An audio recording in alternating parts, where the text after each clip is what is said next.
এবার কংগ্রেস এজেন্টকে বের করে দেওয়ার অভিযোগ উঠল তৃণমূলের বিরুদ্ধে।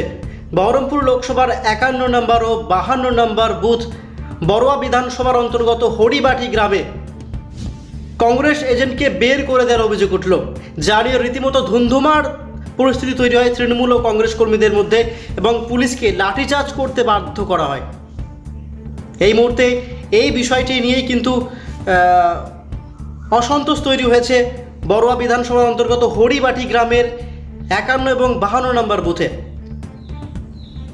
যথেষ্ট সক্রিয় পুলিশ,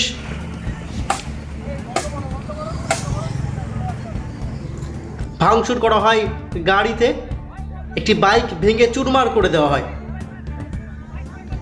আরেকবার জানা কি বহরমপুর লোকসভার 51 ও 52 নম্বর বুথ বড়ুয়া বিধানসভার অন্তর্গত হরিবাটি গ্রামে কংগ্রেস এজেন্টকে বের করে দেওয়ার অভিযোগ ওঠে, আর তারপরই পরিস্থিতি ধুন্ধুমার পর্যায়ে পরিণত হয়। পুলিশ এসে বিষয়টি সামাল দেয়।